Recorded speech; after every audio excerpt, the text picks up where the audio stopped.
नमस्कार दोस्तों, आपका स्वागत है सृष्टि क्लासेस में।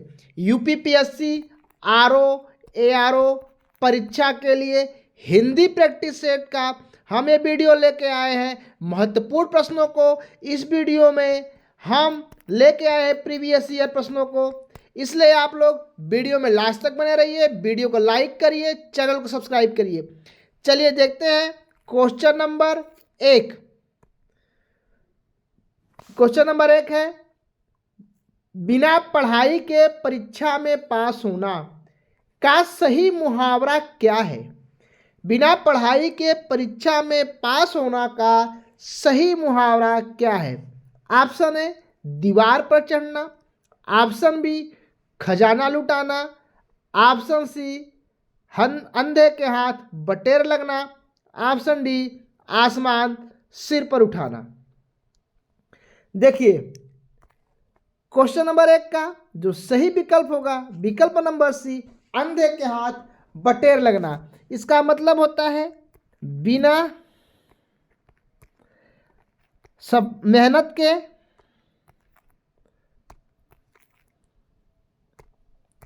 इसका अर्थ होता है बिना मेहनत के सफलता प्राप्त करना।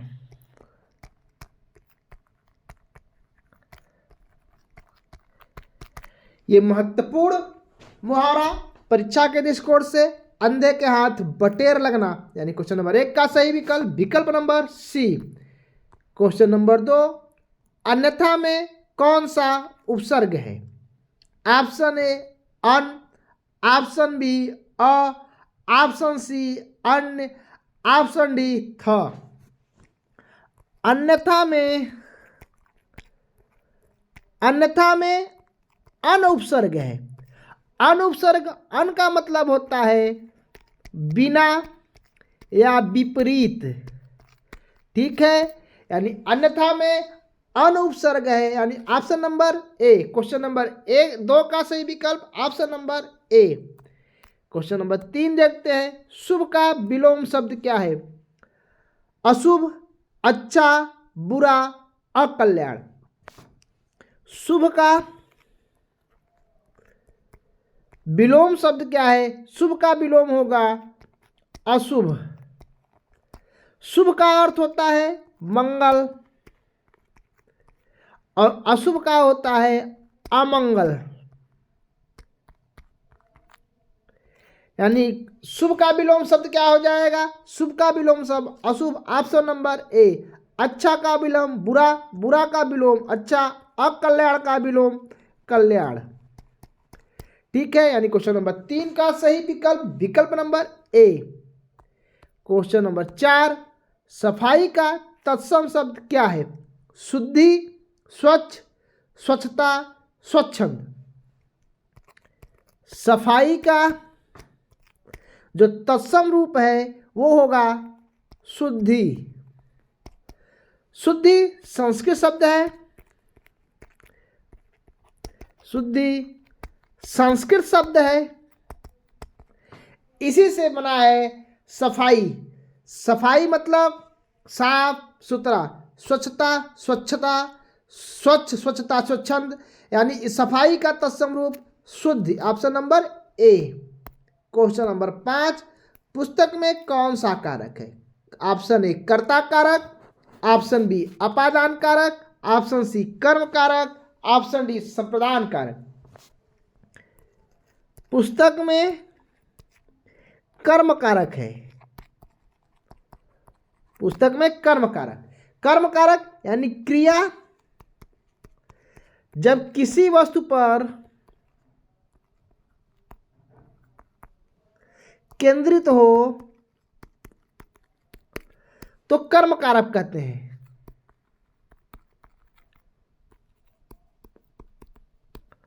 यानी ऑप्शन नंबर सी, जैसे वह पुस्तक पढ़ता है, तो यहाँ पे पढ़ने की क्रिया किस पे केंद्रित रहे? पुस्तक पे केंद्रित है, तो पुस्तक क्या हो जाएगा? कर्म हो जाएगा, कर्म कारक।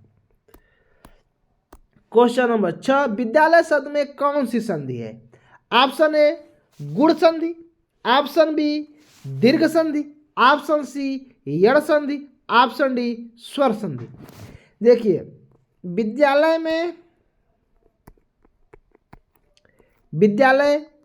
विद्या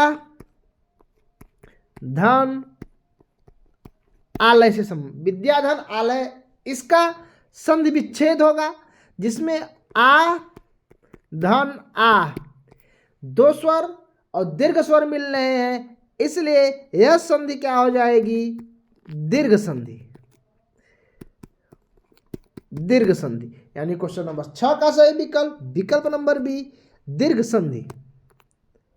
क्वेश्चन नंबर 7 पुस्तकालय में कौन सा समास है? ए द्वंद्व समास, बी कर्मधारय समास, सी तत्पुरुष समास, डी बहुब्रीहि समास।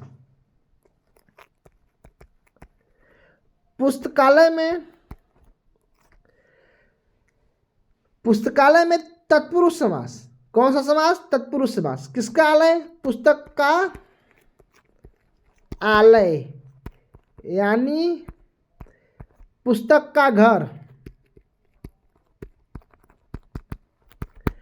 तो कौन सा समास हो जाएगा? तत्पुरुष समास। क्वेश्चन नंबर 7 का विकल्प नंबर सी। क्वेश्चन नंबर 8 राजकुमार में कौन सा समास है? ऑप्शन ए द्वंद्व समास, ऑप्शन बी अव्ययी भाव समास, ऑप्शन सी कर्मधारय समास, ऑप्शन डी बहुब्रीहि समास।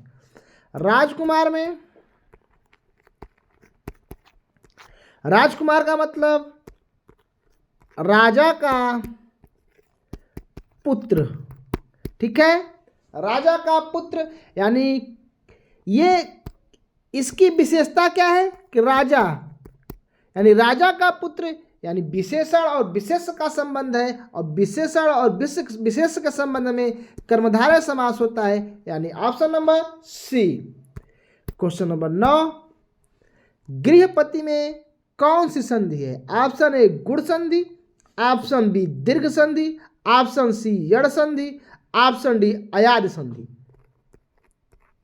गृह धन पति में यानी कौन सा संधि है? गुण संधि। गुण संधि गृहपति में गुण संधि है, ठीक है, गृहपति बनता है, यानी क्वेश्चन नंबर 9 का सही विकल्प नंबर ए। क्वेश्चन नंबर 10 जलज का अर्थ क्या है? पानी में तैरने वाला, ऑप्शन बी पानी में रहने वाला, ऑप्शन सी पानी से उत्पन्न, ऑप्शन डी पानी का रूप। देखिए जलज ज का मतलब होता है पैदा होना या उत्पन्न, ठीक है, यानी ज ल ज यानी किसमें? जल में उत्पन्न होने वाला या जल में पैदा होने वाला, या तो या ज यानी तो का अर्थ भी होता है जल पानी, वारिज, ठीक है, नीरज यानी सब का अर्थ एक ही है ज ज ज, और ज का मतलब इसका अर्थ होता है कमल। कमल कहाँ पर उत्पन्न होता है? पानी में, यानी जलज का अर्थ क्या होगा? पानी से उत्पन्न, option number C. Question number 11 Ram खेल रहा है वाक्य में कौन सा काल है? राम खेल रहा है में ऑप्शन देखते हैं भूतकाल, ऑप्शन बी वर्तमान काल, ऑप्शन सी भविष्य काल, ऑप्शन डी अपूर्ण काल। देखिए यहाँ पे रहा है जो है ये कार्य की प्रगति बता रहा है, कार्य की प्रगति को दर्शा रहा है, ठीक है, यानी जब कार्य प्रगति पे है तो वहाँ पे वर्तमान काल होगा, यानी क्वेश्चन नंबर 11 का सही विकल्प नंबर बी वर्तमान काल। क्वेश्चन नंबर 12 गाय का बहुवचन क्या है? गाय, गाय, गायो, गए। गाय का जो बहुवचन होगा वो होगा गाय, यानी क्वेश्चन नंबर 12 का सही विकल्प नंबर बी गाय। क्वेश्चन नंबर 13 विद्यालय शब्द का सही अर्थ क्या है? ऑप्शन ए पाठशाला, ऑप्शन बी घर, ऑप्शन सी खेल का मैदान, ऑप्शन डी पुस्तकालय। देखिए विद्यालय विद्यालय का अर्थ होता है विद्या, धन आलय यानी विद्या का घर, विद्या का घर। तो इसका मतलब पाठशाला ही इसका सही अर्थ होगा, क्योंकि पाठ का मतलब होता है पढ़ने के लिए और शाला का मतलब होता है घर यानी निवास। क्वेश्चन नंबर 13 का सही विकल्प नंबर ए। क्वेश्चन नंबर 14, बड़ा आदमी वाक्यांश का समास रूप होगा। ऑप्शन ए महापुरुष, ऑप्शन बी श्रेष्ठ, ऑप्शन सी बड़ा आदमी, ऑप्शन डी व्यक्ति विशेष। बड़ा आदमी का समास रूप विशेषण और विशेष के रूप में अगर देखें, विशेषण और विशेष, तो इसका अर्थ हो जाएगा बड़ा का अर्थ महापुरुष यानी क्वेश्चन नंबर 14 का सही विकल्प नंबर ए। क्वेश्चन नंबर 15, सच बोलना वाक्य का प्रकार क्या है। ऑप्शन ए विधिवाचक, ऑप्शन बी आज्ञावाचक, ऑप्शन सी इच्छावाचक, ऑप्शन डी कर्तृवाचक। सच बोलना ए विधिवाचक वाक्य है, ठीक है। विधिवाचक वाक्य का प्रकार है यानी क्वेश्चन नंबर 15 का सही विकल्प नंबर ए विधिवाचक। क्वेश्चन नंबर 16, 9 2 11 होना का अर्थ क्या है। लड़ाई करना, तुरंत भाग जाना, गिनती करना या निर्णय लेना। 9 2 11 होना का अर्थ है तुरंत भाग जाना, तुरंत भाग जाना, ठीक है। यानी क्वेश्चन नंबर 16 का सही विकल्प नंबर बी तुरंत भाग जाना। क्वेश्चन नंबर 17, आकाश के तारे तोड़ना का अर्थ है कठिन कार्य करना, ऑप्शन बी असंभव कार्य करना, ऑप्शन सी सरल कार्य करना, ऑप्शन डी ज्ञान प्राप्त करना। आकाश के तारे तोड़ना का जो सही अर्थ है असंभव कार्य करना, ऑप्शन नंबर बी असंभव कार्य करना, ठीक है। यानी क्वेश्चन नंबर 17 का सही विकल्प नंबर बी। क्वेश्चन नंबर 18, सिंह का पर्यायवाची शब्द क्या है। व्याघ्र, मृग, केसरी, शशक। जो सिंह का पर सही पर्यायवाची होगा वो होगा केसरी यानी ऑप्शन नंबर सी, ठीक है।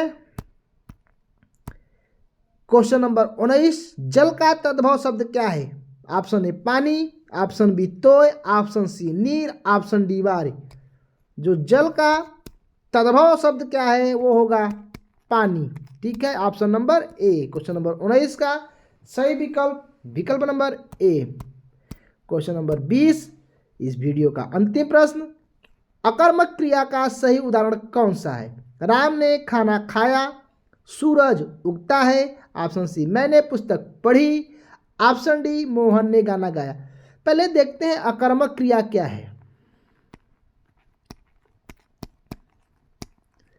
अकर्मक क्रिया जिस वाक्य में कर्म न हो यानी क्रिया कर्म पर केंद्रित ना हो,